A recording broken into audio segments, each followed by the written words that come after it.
میرا شوہر بڑا ظالم تھا، بات بات پر شک کرتا۔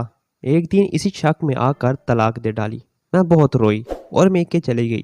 جب اس کا غصہ ٹھنڈا ہوا تو وہ میکے منانے کے لیے آیا اور بہت رو کر معافی مانگی اور بولا کہ حلالہ کر لو۔ میں نے صاف انکار کر دیا، پر اماں بولی کہ طلاق یافتہ کا دنیا میں کوئی مقام نہیں ہوتا۔ میں مجبور ہو گئی۔ تب میرے شوہر نے میرا نکاح اپنے دوست سے کروا دیا، لیکن وہ صرف رات کے 3 بجے اندھیرے میں کمرے میں آتا اور اندھیرے میں ہی واپس چلا جاتا۔ ایک دن میں نے غصے میں آ کر روشنی جلا دی تو پیروں تلے زمین نکل گئی، کیونکہ وہاں تو میرا نام مریم ہے اور میں ایک اچھے خوشحال اور عزت دار گھرانے سے تعلق رکھتی ہوں۔ گھر میں ہر سہولت موجود تھی اور سب بہن بھائی مناسب حد تک پڑھے لکھے ہوئے تھے۔ جب میری عمر 20 سال ہوئی، اس وقت تک میرے دونوں بھائیوں کی شادی ہو چکی تھی۔ مجھ سے بڑی بہن اور میرے لیے ساتھ ہی رشتے دیکھے جا رہے تھے۔ ہم دونوں بہنیں خوبصورت اور متناسب جسامت کی حامل تھیں۔ ہم جو بھی پہن لیتے ہم پر جچ جاتا، جبکہ ہماری بابیاں شادی کے وقت اسمارٹ تھیں، مگر ایک ایک بچے کے بعد وہ خاصی بے ڈب ہو چکی تھیں۔ اب ہم دونوں بہنیں ان کے سامنے ہر قسم کے فیشن والے کپڑے پہنتی تو وہ کچھ جیلس سا محسوس کرتی تھیں۔ بھائی بھی ہم سے بہت محبت کرتے تھے اور ہماری برملا تعریف کر دیتے تھے۔ اب جب کہ ہمارے لیے رشتے دیکھے جا رہے تھے تو مجھے نہ جانے کیوں ایسا لگتا تھا کہ بھابیاں چاہتی ہیں کہ ہماری شادی کسی بہت اچھی جگہ نہ ہو۔ خاص طور پر چھوٹی بھابی تو مستقبل یہی مشورہ دیتی رہی کہ مریم کی شادی بعد میں کریں گے، وہ تو ابھی چھوٹی ہے۔ مگر ہمارے والدین یہ چاہ رہے تھے کہ ایک ساتھ ہی دونوں بیٹیوں کے فرض سے آزاد ہو جائیں۔ انہی دنوں یورپ سے ہماری خالہ کے آنے کا وقت ہوا۔ خالہ جب بھی آتی تھی ہمارے گھر میں ہی رکتی تھی اور یہاں سے ہی باقی سب رشتہ داروں کے ہاں ملنے ملانے چلی جایا کرتی تھی۔ اس بار تو 4 سال بعد آئی تھی۔ ہم دونوں بہنوں کو دیکھ کر تو ان کی آنکھوں میں ایک چمک سی آ گئی اور ہمیں گلے لگا کر خوب پیار کیا۔ کہنے لگی کہ تم دونوں کتنی پیاری ہو گئی ہو۔ ہم اس طرح کی تعریف سن کر شرما گئے۔ ویسے ہم دونوں بہنوں میں سال بھر کا ہی فرق تھا اور ہم برابر ہی لگتی تھیں، اس لیے ہم باجی آپا کا تکلف بھی نہیں کرتے تھے اور ایک دوسرے کو نام سے ہی پکارتے تھے۔ ہم دونوں میں دوستی بھی بہت تھی، بلکہ ایک دوسرے کے رازدار بھی تھے۔ خالہ کے آنے سے گھر میں ایک خوشگوار سی ہلچل مچ گئی تھی۔ وہ تھی بہت ہی ایکٹیو اور زندہ دل، کوئی پل خالی نہیں بیٹھتی تھی، کچھ نہ کچھ ایکٹیویٹی کرتی ہی رہتی تھی۔ ابھی بھی کبھی کہیں جانے کا پروگرام بنا لیتی تو کبھی کوئی ان سے ملنے چلا آ رہا ہوتا اور گھر میں ایک تقریب جیسا ماحول بن جاتا تھا۔ ان دونوں امی بھی ہم دونوں بہنوں کے لیے رشتے دیکھ رہی تھیں تو دوسری جانب خالہ بھی بچوں کے رشتے کرنے آئی تھی۔ یوں خالہ کے بیٹے سے میری بہن کا رشتہ پکا کر دیا گیا اور میرے لیے آئے ہوئے رشتوں میں سے ہی ایک رشتہ منظور کر لیا گیا۔ کیونکہ خالہ مختصر وقت کے لیے آئی تھی تو میرے لیے منظور شدہ رشتے کی زیادہ چھان بین بھی نہ ہو سکی۔ ویسے میرے ہونے والے شوہر بظاہر شکل و صورت کے بھی اچھے تھے اور نوکری بھی عمدہ تھی۔ بظاہر تو کچھ بھی ایسا نظر نہ آتا تھا جو پریشان کن ہوتا۔ یوں ہم دونوں بہنوں کی شادی کی تیاریاں ہنگامی بنیادوں پر ہونے لگیں۔ اس وقت گھر کے سب ہی لوگ بہت مصروف تھے، مگر اس وقت بھی چھوٹی بھابی کا رویہ مجھ سے بہت عجیب سا لگا تھا۔ جہاں سب خوشگوار موڈ میں تیاریوں میں مگن تھے، وہیں وہ اکھڑے ہوئے رویے کے ساتھ کام انجام دے رہی تھی۔ مگر اس وقت سب ہی اتنے مصروف تھے کہ کسی نے بھی اس بات کو زیادہ توجہ نہ دی۔ میں نے بھی یہی سوچ کر توجہ نہ دی کہ کاموں کی تھکن کی وجہ سے چڑچڑی ہو رہی ہوگی۔ بڑی بہن کا تو زیادہ سامان لینا نہیں تھا، اسے تو شادی کر کے 1 ہفتے بعد ہی یورپ چلے جانا تھا، اس لیے اس کے صرف کپڑے اور زیور لیے گئے، مگر میرے لیے تو ہر چیز ہی خریدی گئی۔ اور یوں یہ طوفانی تیاریاں ہماری شادی تک جاری رہیں۔ ہماری شادی بڑی دھوم دھام سے انجام پائی۔ بہن شادی ہال سے دوبارہ اپنے گھر واپس آ گئی۔ وہاں ایک کمرہ دلہن کے لیے سیٹ کر دیا گیا تھا، جبکہ میں رخصت ہو کر اپنے سسرال چلی گئی تھی۔ ایک ایک دن کے فرق سے ہم دونوں کا ولیمہ بھی انجام پا گیا۔ اور یوں ہماری نئی زندگی کا سفر شروع ہوا۔ شادی کے بعد 15 دن تک، جب تک خالہ کے جانے کا وقت نہ ہوا، میری اور بہن کی مشترکہ دعوتوں میں ہی وقت گزر گیا۔ جب بہن اصل گھر سے رخصت ہو کر پردیس سیدھی گئی، تو پھر حقیقی معنوں میں مجھے احساس ہوا کہ میں اب کسی نئے گھر اور سسٹم کا حصہ بن چکی ہوں۔ میرے شوہر کی عادت اور فطرت شروع میں تو پتہ نہ چلی، یا شاید میں نے غور ہی نہ کیا کہ آنے جانے میں اتنی مصروفیت تھی۔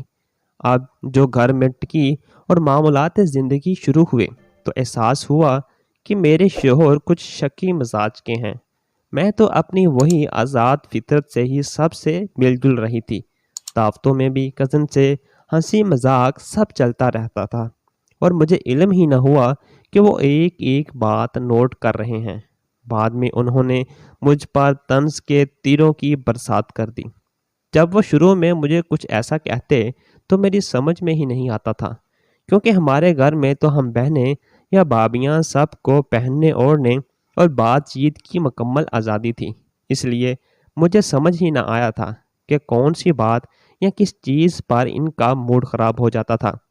میری شادی کے سارے کپڑے جدید فیشن کے مطابق ہی سلے ہوئے تھے، اور شادی سے پہلے مجھے ایسے ہی لباس میں پسند کیا گیا تھا، مگر اب تو میری ہر چیز پر اعتراض تھا۔ میرے لباس پہننے کے قابل نہیں تھے، میک اپ اور سجنا تو بازاری عورتوں کا کام تھا۔ اس سب کے بعد ایک بھاری بھرکم برقع مجھ پر لاد دیا گیا۔ مجھے تو کچھ سمجھ ہی نہیں آ رہا تھا کہ آخر یہ سب کیا ہو رہا ہے۔ اگر ان کو اس ٹائپ کی لڑکی چاہیے تھی جو بالکل غلام بن کر رہے، تو پھر ایسا ہی رشتہ ان کو دیکھنا چاہیے تھا، مگر یہاں تو وہ حال تھا کہ ایک اڑتی تتلی کو لا کر کسی ڈبیا میں بند کر دیا جائے، اور پھر اس کے تڑپنے کا تماشا دیکھ دیکھ کر، اسے اذیت دے دے کر مزے لیے جائیں۔ پھر شوہر کا بھی کچھ یہی مزاج تھا۔ جب بھی شادی کے بعد برقعے میں اپنی میکے گئی، تو سب مجھے اس حلیے میں دیکھ کر حیران رہ گئے۔ سادہ لباس، دھلا ہوا چہرہ اور بجھی ہوئی صورت میں تو اس طرح جانا ہی نہ چاہتی تھی، مگر کب تک نہ جاتی۔ بہت دن گزر گئے تھے، اور میری امی کے بار بار فون آ رہے تھے کہ تمہاری بہن تو پردیس چلی گئی ہے، مگر تم تو اسی شہر میں ہو، پھر بھی اتنے دن گزر گئے ہیں تم ملنے نہیں آئی۔ اب بھی مجھے اس طرح سے دیکھا تو ان کا چہرہ بھی پیلا پڑ گیا، اور میرے والد کے چہرے پر بھی تفکر کی لکیریں ابھر آئیں، جبکہ دونوں بابیوں کے چہرے پر تمسخراہٹ صاف دیکھی جا سکتی تھی۔ بلکہ انہوں نے تو باتوں باتوں میں مجھے کتنی ہی باتیں جتا دیں، اور مطلب کاٹتے ہوئے خاموشی سے سنتی رہی۔ اس دوران میرا شوہر ٹانگ پر ٹانگ رکھے ایسے بیٹھے رہے کہ کسی کو ان سے بات کرنے کی ہمت ہی نہ پڑی۔ اب میری زندگی سخت مشکل کا شکار ہو چکی تھی۔ جیسے جیسے وقت گزر رہا تھا، میرے شوہر کا رویہ بہت ہی عجیب ہوتا چلا جا رہا تھا۔ ہر بات پر شک کرتے، میں اکیلی کہیں جا بھی نہ سکتی تھی۔ گھر پر بھی اگر کوئی مرد رشتہ دار آ جاتا تو میں سخت خوفزدہ ہو جاتی کہ سلام یا خیریت دریافت کرنے پر بھی بعد میں مجھے کتنی ہی باتیں سننا پڑتی تھیں۔ ایک دن میری ساس نے اپنی بہنوں اور بچوں کی دعوت رکھی۔ میں سارا دن کچن میں مصروف رہی تھی، اس لیے میں پسینے میں بھیگی ہوئی اور بے حال ہو رہی تھی۔ مہمانوں کے آنے سے پہلے ساس کے کہنے پر میں نے نہا دھو کر ایک ہلکا کام والا سوٹ پہن لیا اور ہلکی سی لپسٹک لگا کر کمرے سے نکل آئی۔ میں اس سے پہلے ان لوگوں سے ملی نہ تھی، کیونکہ یہ لوگ باہر رہتے تھے۔ اب آئے ہوئے تھے تو ساس نے بہن کو دعوت پر گھر بلایا تھا۔ میری ساس جس طرح بچے بچے کر رہی تھی، تو مجھے لگا کہ کم عمر کے بچے ہوں گے، مگر وہ آئی تو ان کے 4 جوان بیٹے ساتھ تھے۔ میں سب کو سلام کر کے کھانا لگانے لگی۔ اتنے میں میرے شوہر بھی آ چکے تھے۔ کھانا کھاتے ہوئے ان لوگوں نے میری بہت تعریف کی۔ ان کے لڑکے کافی شوخ مزاج کے تھے اور مجھ سے بھی کھل کر مذاق کر رہے تھے۔ میں شوہر کے چہرے کے آتے جاتے رنگ دیکھ کر اندر ہی اندر خائف ہو رہی تھی۔ وہ لوگ میرے لیے کافی تحائف وغیرہ بھی لے کر آئے تھے۔ رات کے جب وہ رخصت ہوئے اور میں کچن سمیٹ کر کمرے میں واپس آئی، تو میرے شوہر نے مجھ پر غلیظ الزامات کی بارش کر دی۔ میں نے جب صفائی میں کچھ بولنے کی کوشش کی تو ان کا غصہ 7ویں آسمان پر پہنچ گیا۔ اور انہوں نے مجھ پر تھپڑوں کی بارش کر دی۔ جب وہ تھک گئے تو ایک طرف لیٹ کر سکون سے سو گئے، جبکہ میں اپنے سجے ہوئے منہ اور درد سے ہلکتے وجود کو سنبھالتے گھٹی گھٹی سسکیوں میں نیچے فرش پر ہی پڑی رہی۔ مجھے یقین نہیں آ رہا تھا کہ یہ سب میرے ساتھ ہی ہو رہا ہے۔ میں جو اتنی پڑھی لکھی، خوبصورت اور ماڈرن لڑکی تھی، وہ اب اس طرح شوہر سے پٹ رہی تھی۔ پوری رات میں اسی خود ترسی میں مبتلا رہی، جبکہ میرے شوہر کو تو کچھ فرق پڑا ہی نہیں۔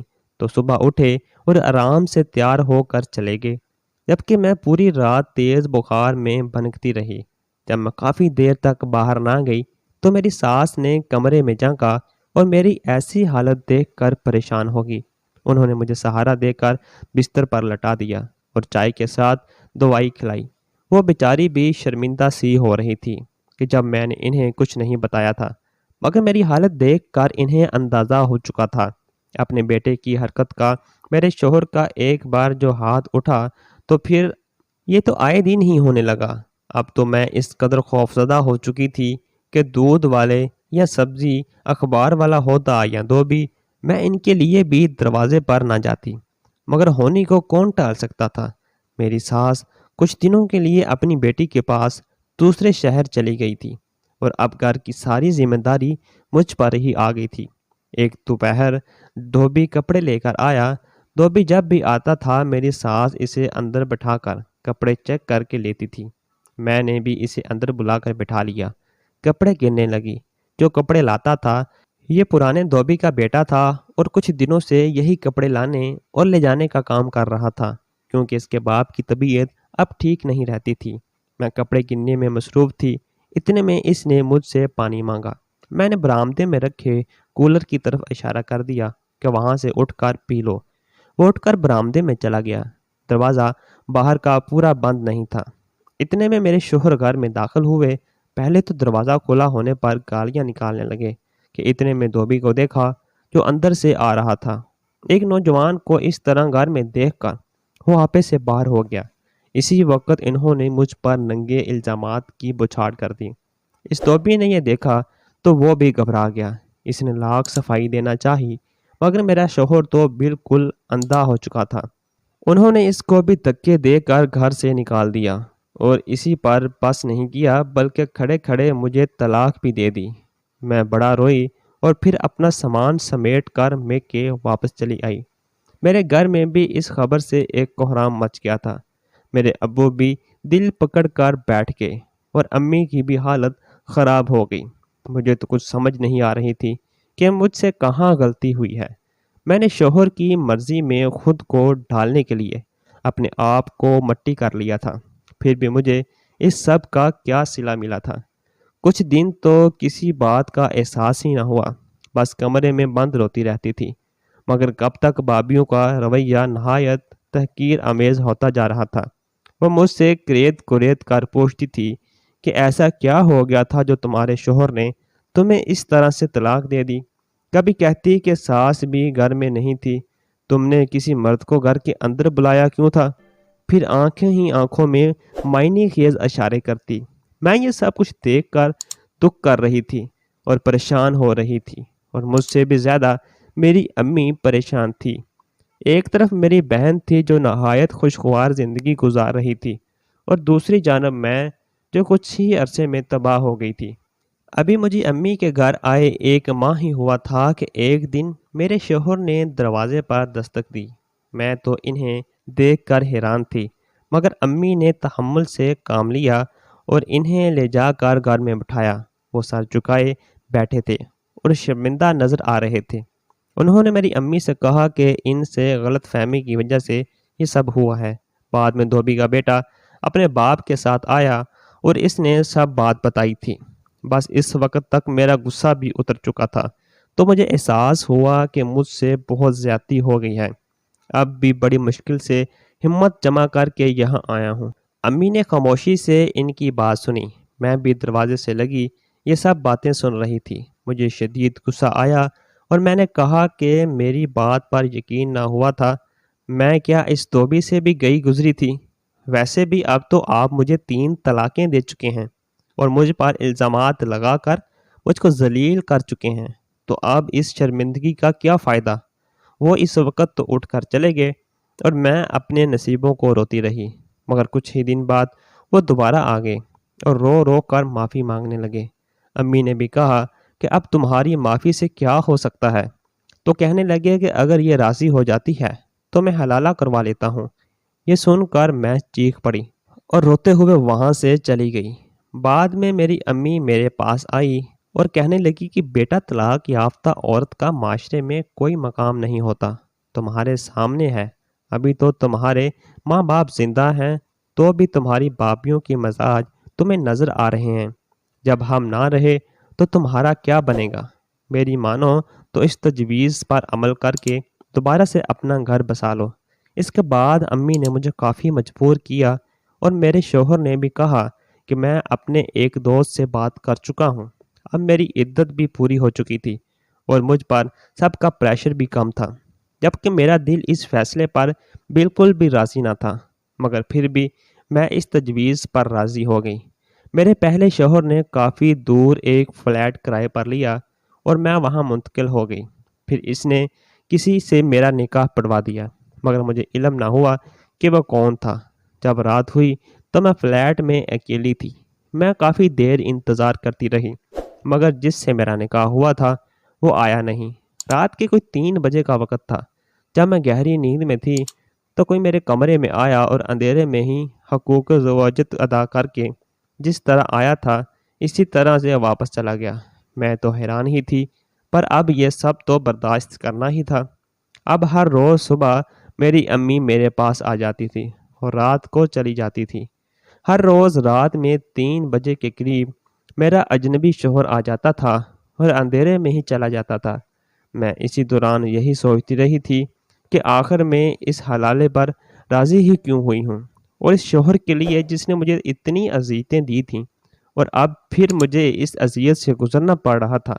میں یہی سوچتی تھی اور آنے والے وقت سے ڈرتی تھی کہ میرا شوہر جتنا شکی مزاج تھا تو کیا وہ اس طرح کسی دوسرے مرد کے ساتھ رہنے کے مجھے طعنے نہیں دے گا۔ یہی سوچیں مجھے اپنے گھیرے میں لیے ہوئے تھی، اور دوسرا میرے اس اجنبی شوہر کا پرستار رویہ مجھے پریشان کر رہا تھا۔ میں نے کئی بار اس سے بات کرنے کی کوشش کی، مگر اس نے ہر بات کے جواب میں خاموشی ہی اختیار کیے رکھی۔ ویسے وہ مجھ سے محبت اور مہربانی سے پیش آ رہا تھا، مگر اس طرح اندھیرے میں آنا اور اپنی شناخت مجھ سے چھپانا مجھے بے حد الجھن میں مبتلا کر رہا تھا۔ ایک رات میں نے ارادہ کر لیا کہ اب اس کی حقیقت جان کر ہی رہوں گی۔ میں رات دیر تک جاگتی رہی، اور جیسے ہی مجھے اس کے قدموں کی چاپ سنائی دی، میں دروازے کے پیچھے چھپ کر کھڑی ہو گئی اور اندھیرے کمرے میں داخل ہوا اور سیدھا بستر کی طرف بڑھا۔ میں نے اس کے آگے بڑھتے ہی لائٹ آن کر دی، اور پھر جیسے ہی میری نظر اس کے چہرے پر پڑی، میرے قدموں تلے سے زمین نکل گئی۔ دوسرے دن میری امی جب وہاں آئی تو کہنے لگی، تمہارے پہلے شوہر نے 1 ماہ کا ٹائم دیا تھا اپنے دوست کو، اور 15 دن گزر چکے ہیں۔ اب 15 دن اور برداشت کر لو، پھر دوبارہ سے تمہارے پہلے شوہر سے تمہارا نکاح کروا دیں گے۔ میں سر جھکا کر خاموش ہو گئی اور کچھ بھی نہ بولی۔ اسی طرح 15 دن مزید گزر گئے، اور 30 دن پورے ہوتے ہی میرا پہلا شوہر وہاں چلا آیا اور اپنے دوست کا انتظار کرنے لگا، مگر پوری رات کے انتظار کے باوجود وہ نہیں آیا۔ دوسرے دن میری امی مجھے اپنے ساتھ لے کر گئی۔ ادھر میرا پہلا شوہر پاگلوں کی طرح سے میرے دوسرے شوہر کو تلاش کر رہا تھا، مگر اس کا کچھ بھی پتہ نہ چل رہا تھا کہ وہ کہاں چلا گیا ہے۔ سبھی اس بات کو لے کر بہت پریشان تھے، خاص طور پر میرے پہلے شوہر کی تو بری حالت تھی۔ وہ تو غصے سے ابلے جا رہا تھا، مگر میں اس سب میں آخر کیا کر سکتی تھی؟ میں تو امی کو پہلے ہی بتا چکی تھی کہ وہ رات کے اندھیرے میں آتا ہے اور اندھیرے میں ہی چلا جاتا ہے۔ اس طرح سے 3 مہینے گزر گئے اور مجھ پر ایک نئی آفت آن پڑی۔ مجھے اپنے وجود میں ایک اور زندگی کا احساس ہونے لگا۔ اس بات کا ذکر میں نے امی سے کیا تو وہ بھی پریشان ہو گئی کہ اب کیا ہوگا۔ دوسری جانب میرے پہلے شوہر نے اب میری امی پر پریشر ڈالنا شروع کر دیا کہ ہم لوگ کورٹ میں کیس کر کے خلا لے لیں، مگر اس بات پر میں راضی نہ ہوئی، بلکہ میں تو اب اس بچے کی وجہ سے جو میری کوکھ میں پل رہا تھا کسی بھی طرح واپس اپنے پہلے شوہر کے پاس نہیں جانا چاہتی تھی۔ اب تو میری امی بھی سر پکڑ کر بیٹھ گئی تھی کہ اب یہ کیا ہو گیا ہے، یہاں تو سب کچھ اور ہی سوچے بیٹھے تھے۔ آخر میری امی نے میرے پہلے شوہر کو بھی بچے والی بات بتا دی۔ یہ سن کر تو وہ بے قابو ہو گیا اور کہنے لگا کہ وہ اپنے دوست کو قتل کر دے گا۔ معاملات دن بدن بگڑتے چلے جا رہے تھے۔ میری بہن اور خالہ کو بھی ان باتوں کا علم ہو گیا تھا۔ انہوں نے امی سے کہا کہ ہم مریم کا ویزا بھیج رہے ہیں، ان حالات میں اس کا وہاں رہنا درست نہیں، آپ اسے ہمارے پاس بھیج دیجیے۔ امی نے بھی یہی مناسب سمجھا، کیونکہ پہلا شوہر قسم کھا کر بیٹھا تھا کہ وہ مجھے اور میرے دوسرے شوہر کو قتل کر دے گا۔